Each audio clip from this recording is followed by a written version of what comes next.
Hello ನಮಸ್ಕಾರ ಎಲ್ಲರಿಗೂ nature spirit 9 ಆಟ್ Kannada tarot card ರೀಡಿಂಗಿಗೆ welcome. ಇವತ್ತು ನಾನು ತಗೋತಾ ಇರುವಂತಹ ರೀಡಿಂಗ್ ಯಾವುದು ಅನ್ನೋದಾದರೆ, ರೀಡಿಂಗ್ ಅನ್ನು ತಗೋತಾ ಇಲ್ಲ, ಬಟ್ ಒಂದು ಮ್ಯಾನಿಫೆಸ್ಟೇಷನ್ ಅನ್ನು ಮಾಡೋದು ಹೇಗೆ ಅನ್ನೋದ್ರ ಬಗ್ಗೆ ನಾನು ಈ ವಿಡಿಯೋದಲ್ಲಿ ತಿಳಿಸ್ತಾ ಇದ್ದೀನಿ. ಸೊ ಈ ಮ್ಯಾನಿಫೆಸ್ಟೇಷನ್ ಅನ್ನುವಂತಹದ್ದು ಯಾವುದೇ ಒಂದು ಬಯಕೆಯನ್ನ 24 ಗಂಟೆಗಳ ಒಳಗೆ ಅಥವಾ 24 ಗಂಟೆಗಳಲ್ಲಿ ಒಂದು ವಿಷಯನ ನೀವು ಫುಲ್ಫಿಲ್ ಮಾಡ್ಕೋಬಹುದು. ಅದು ಹೇಗೆ ಅನ್ನೋದ್ರ ಬಗ್ಗೆ ನಾನು ವಿಡಿಯೋನ ಮಾಡ್ತಾ ಇದ್ದೀನಿ. ಅಂದ್ರೆ 24 ಗಂಟೆಗಳಲ್ಲಿ ನಿಮ್ಮ ಒಂದು ಆಸೆಯನ್ನ ಅಥವಾ ಬಯಕೆಯನ್ನ ಈಡೇರಿಸ್ಕೋಬಹುದು. ಹಾಗಿದ್ರೆ ಆ ಬಯಕೆಯನ್ನ ಈಡೇರಿಸ್ಕೋಬೇಕು ಅಂದ್ರೆ ನಾವ್ ಏನ್ ಮಾಡ್ಬೇಕು ಅನ್ನೋದ್ರ ಬಗ್ಗೆ ನಾನು ಈ ವಿಡಿಯೋದಲ್ಲಿ ತಿಳಿಸ್ತಾ ಇದ್ದೀನಿ. ಓಕೆ, ಸೊ ಈ ವಿಡಿಯೋನ ನೋಡೋದಕ್ಕೆ ಮುಂಚಿತವಾಗಿ ಸ್ಕ್ರೀನ್ ಮೇಲೆ ಕಾಣ್ತಾ ಇರುವಂತಹ ಒಂದು ನಂಬರ್ ಅನ್ನ ನೋಡಿ. ಅದು ಪರ್ಸನಲ್ ರೀಡಿಂಗಿನ ನಂಬರ್ ಆಗಿರುತ್ತೆ. ಯಾರಿಗೆಲ್ಲ ಪರ್ಸನಲ್ ರೀಡಿಂಗಿನ ಅವಶ್ಯಕತೆ ಇದೆಯೋ ಅವರೆಲ್ಲರೂ ಕೂಡ ವಾಟ್ಸಪ್ ಮೆಸೇಜ್ ಅನ್ನ ಮಾಡೋದ್ರ ಮೂಲಕ ಪೇ ಮಾಡಿ ನಿಮ್ಮ ರೀಡಿಂಗ್ಸ್ ಗಳನ್ನ ನೀವು ತಗೋಬಹುದಾಗಿರುತ್ತೆ. ಓಕೆ, ಸೊ ಒಂದು ವಿಷಯನ ಈಡೇರಿಸ್ಕೋಬೇಕು ಅಂದ್ರೆ ಯಾವುದೇ ಮ್ಯಾನಿಫೆಸ್ಟೇಷನ್ ಅನ್ನ ಮಾಡುವಾಗ ನೀವು ಬಹಳಷ್ಟು ಕಾನ್ಸಂಟ್ರೇಷನ್ ಅಲ್ಲಿ ಇರಬೇಕು. ಅಂದ್ರೆ ನಾವು ಮಾಡುವಂತಹ ಯಾವುದೇ ಮ್ಯಾನಿಫೆಸ್ಟೇಷನ್ ಅನ್ನ ಮಾಡುವಾಗ ನಮ್ಮ ಬಯಕೆಗಳನ್ನ ಈಡೇರಿಕೆ ಆಗೇ ಆಗತ್ತೆ. ಈ ಒಂದು ಮ್ಯಾನಿಫೆಸ್ಟೇಷನ್ ಅನ್ನು ಮಾಡ್ತಾ ಇರೋದ್ರಿಂದ ಬಯಕೆಗಳು ಆಲ್ರೆಡಿ ಆಗಿದೆ ಅನ್ನುವಂತಹ ಮನಸ್ಥಿತಿಯನ್ನ ಇಟ್ಕೋಬೇಕು. ಯಾಕೆ ನಾವು ಆಲ್ರೆಡಿ ಆಗಿದೆ ಅನ್ನುವಂತಹ ಮನಸ್ಥಿತಿಯನ್ನ ನಾವು ಇಟ್ಕೋಬೇಕು ಅನ್ನೋದಾದ್ರೆ, ಯಾವಾಗ ನಾವು ಒಂದು ಕೆಲಸವನ್ನ ಮಾಡುವಾಗ ಅಥವಾ ಒಂದು ಮ್ಯಾನಿಫೆಸ್ಟೇಷನ್ ಅನ್ನ ಮಾಡುವಾಗ ಅಷ್ಟು ನಂಬಿಕೆ ನಮ್ಮಲ್ಲಿ ಇರಬೇಕು. ಅಂದ್ರೆ ಸ್ಪಿರಿಟ್ಸ್ ಗಳನ್ನ ನಾವು ಕೇಳ್ತಾ ಇದ್ದೀವಿ, ಅವರು ಅದನ್ನ ಕೊಟ್ಟೇ ಕೊಡ್ತಾರೆ, ಆಲ್ರೆಡಿ ಕೊಟ್ಟಿದ್ದಾರೆ ಅನ್ನುವಂತಹ ಮನಸ್ಥಿತಿಯನ್ನ ಇಟ್ಕೋಬೇಕು. ಕೊಟ್ಟೇ ಕೊಡ್ತಾರೆ ಅಲ್ಲ, ಆಲ್ರೆಡಿ ಕೊಟ್ಟಿದ್ದಾರೆ ಅನ್ನುವಂತಹ ಮನಸ್ಥಿತಿಯ ಮೇರೆಗೆ ನೀವು ಏನ್ ಬರೀತಿರಲ್ಲ, ಆ ಒಂದು ಮನಸ್ಸಿಗೆ ಅವರು ಆಶೀರ್ವಾದವನ್ನ ಮಾಡುವಂತಹದ್ದು. ಹಾಗಿದ್ರೆ ಮ್ಯಾನಿಫೆಸ್ಟೇಷನ್ ಅನ್ನ ನಾವು ಹೇಗೆ ಮಾಡಬೇಕು? 24 ಗಂಟೆಗಳಲ್ಲಿ ಒಂದು ಬಯಕೆಯನ್ನ ಈಡೇರಿಸ್ಕೋಬಹುದು ಅಂದ್ರೆ ಅದು ಹೇಗೆ ಅನ್ನೋದ್ರ ಬಗ್ಗೆ ಖಂಡಿತವಾಗಿಯೂ ನಾನು ನಿಮಗೆ ತಿಳಿಸ್ತಾ ಹೋಗ್ತೀನಿ. ಓಕೆ, ಸೊ ಏನೆಲ್ಲ ಮಾಡಬೇಕು ಅನ್ನೋದಾದ್ರೆ, ಫಸ್ಟ್ ನೀವು ಒಂದು ವೈಟ್ ಶೀಟ್ ಅನ್ನ ತಗೋಬೇಕು, ಮತ್ತೆ ಒಂದು ಪೆನ್ ಅನ್ನ ತಗೋಬೇಕು. ಓಕೆ, ಸೊ ಒಂದು ವೈಟ್ ಶೀಟ್ ಮತ್ತೆ ಒಂದು ಪೆನ್ ಅನ್ನ ತಗೋಬೇಕು.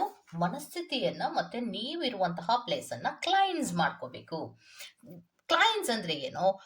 ನಿಮ್ಮ ಮನಸ್ಸನ್ನ ಏಕಾಗ್ರತೆಗೆ ತಗೋಬೇಕು. ಮತ್ತೆ ನೀವಿರುವಂತಹ ಜಾಗವನ್ನ ಒಂದು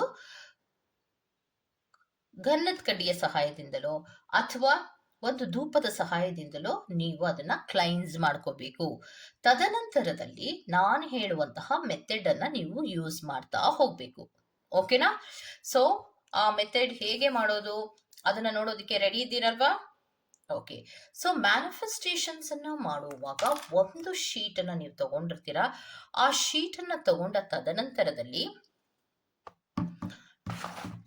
ನೀವು ಫಸ್ಟ್ ನಿಮ್ಮ ಹೆಸರನ್ನ ಬರ್ಕೋಬೇಕು. Your name.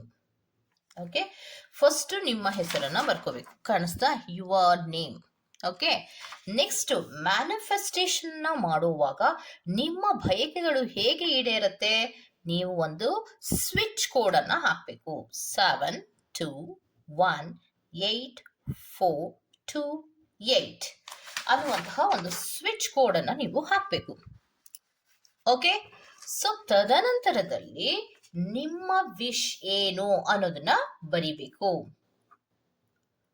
ಯುವರ್ ವಿಶ್, ನಿಮ್ಗೆ ಏನಾಗಬೇಕು ಆ ವಿಶ್ ಅನ್ನ ಬರೀರಿ. ಫಸ್ಟ್ ನೀವು ನಿಮ್ಮ ಹೆಸರನ್ನ ಬರ್ಕೋತೀರಾ, ತದನಂತರದಲ್ಲಿ ಒಂದು ಸ್ವಿಚ್ ಕೋಡ್ ಅನ್ನ ಬರೀತೀರಾ. 72184228 ಅನ್ನುವಂತಹ ಒಂದು ನಂಬರ್ ಅನ್ನ, ಒಂದು ಸ್ವಿಚ್ ಕೋಡ್ ಅನ್ನ ಬರೀತೀರಾ. ಸೊ ತದನಂತರದಲ್ಲಿ ನೆಕ್ಸ್ಟ್ ಲೈನ್ ಯುವರ್ ವಿಶ್, ಏನು ನಿಮಗೆ ವಿಶ್ ಕಂಪ್ಲೀಟ್ ಆಗಬೇಕು, ನಿಮ್ಮ ಬಯಕೆ ಏನಿದೆ ಅನ್ನೋದ್ರ ಬಗ್ಗೆ ನೀವು ಇಲ್ಲಿ ಬರಿಬೇಕು. ಇದಿಷ್ಟೇ ನೀವು ಮಾಡಬೇಕಾಗಿರೋದು. ಇದಿಷ್ಟು ಮಾಡಿದ ತದನಂತರದಲ್ಲಿ ನೀವು ಆ ಪೀಸ್ ಆಫ್ ಪೇಪರ್ ಅನ್ನ ಕೈಯಲ್ಲಿ ಹೋಲ್ಡ್ ಮಾಡಿ ಇಟ್ಕೊಂಡು ನೀವು ಅದನ್ನ ನೋಡಿ, ಈ ಕೆಲಸ ನನಗೆ ಆಗಿದೆ, ಈ ಕೆಲಸ ನನಗೆ 24 ಗಂಟೆಗಳಲ್ಲಿ ಆಗಿದೆ, ನನ್ನ ಈ ಬಯಕೆ 24 ಗಂಟೆಗಳಲ್ಲಿ ಆಗಿದೆ ಅನ್ನೋದನ್ನ 21 ಬಾರಿ ನೀವು ಹೇಳ್ತಾ ಹೋಗಿ. 21 ಬಾರಿ ನೀವು ಹೇಳ್ತಾ ಹೋದ್ಮೇಲೆ ಇದನ್ನ ನಿಮ್ಮ ಕಡೆಗೆ ಫೋಲ್ಡ್ ಮಾಡಿ,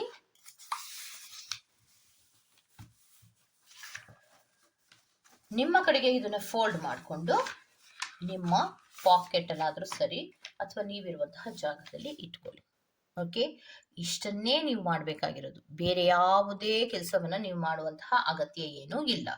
ಸೊ ಮ್ಯಾನಿಫೆಸ್ಟೇಷನ್ಗಳು 24 ಗಂಟೆಗಳಲ್ಲಿ ಆಗತ್ತೆ ಅಂದ್ರೆ ಒಂದೇ ಒಂದು ಬಯಕೆಯನ್ನ ಮಾತ್ರ ಇಟ್ಕೋಬೇಕು. 1000 ಬಯಕೆಗಳು, 2-3 ಬಯಕೆಗಳು ಅಥವಾ ಇದೊಂದಾಗ್ಬೇಕಲ್ಲ. ಒಂದು ಬಯಕೆ ಈಡೇರಿದ ತದನಂತರದಲ್ಲಿ ನೀವು ಮತ್ತೊಂದು ಬಯಕೆಗಳನ್ನ ಬರ್ಕೋಬಹುದು ಅಥವಾ ಮ್ಯಾನಿಫೆಸ್ಟೇಷನ್ ಅನ್ನ ಮಾಡಬಹುದು. ಆದ್ರೆ ಏಕಕಾಲದಲ್ಲಿ 2-3 ಬಯಕೆಗಳ ಈಡೇರಿಕೆಗಳನ್ನ ಮಾಡ್ಕೊಳ್ಳುವಂತಹ ಪ್ರಯತ್ನವನ್ನ ಮಾಡಬಾರ್ದು. ಓಕೆ, ಸೊ ಒಂದು ಬಯಕೆಗಳನ್ನ ಈಡೇರಿಸಿಕೊಳ್ಳೋದಕ್ಕೆ 24 ಅವರ್ಸ್ನಲ್ಲಿ ಖಂಡಿತವಾಗಿಯೂ ಸಾಧ್ಯ ಇದೆ. ಇದು ವರ್ಕ್ ಆಗತ್ತಾ ಅನ್ನೋದಾದ್ರೆ ನಿಮ್ಮ ಮನಸ್ಥಿತಿಗಳು ಎಷ್ಟು ಪ್ರಶಾಂತವಾಗಿ ಇರುತ್ತೋ, ಸ್ಪಿರಿಟ್ಸ್ ಗಳನ್ನ ನೀವು ಎಷ್ಟು ನಂಬುತ್ತೀರೋ, ಎಷ್ಟು ಮ್ಯಾನಿಫೆಸ್ಟೇಷನ್ ಅಲ್ಲಿ ನಿಮ್ಗೆ ಏಕಾಗ್ರತೆ ಅನ್ನೋದು ಇರುತ್ತೋ, ಅಷ್ಟು ಬೇಗ 24 ಅವರ್ಸ್ ಒಳಗೆ ಈ ಕೆಲಸಗಳು ನಿಮ್ಗೆ ಆಗತ್ತೆ. ಅಷ್ಟು ಕಾನ್ಸಂಟ್ರೇಷನ್ ನಿಮ್ಮಲ್ಲಿ ಇರಬೇಕು. ಯಾವುದೇ ಮ್ಯಾನಿಫೆಸ್ಟೇಷನ್ ಅನ್ನ ಮಾಡುವಾಗ ನೀವು ಆಗಿದೆ ಅನ್ನುವಂತಹ ಮನಸ್ಥಿತಿಯನ್ನ ಇಟ್ಕೊಂಡೇ ಮಾಡ್ಬೇಕು. ಆಯ್ತಾ? ಸೊ ನಾವು ಸಾಮಾನ್ಯವಾಗಿ ಪ್ರೇಯನ್ನ ಮಾಡುವಾಗ, ದೇವ್ರ ಹತ್ರ ಪ್ರೇಯನ್ನ ಮಾಡುವಾಗ ನಾವೇನ್ ಕೇಳ್ತೀವಿ?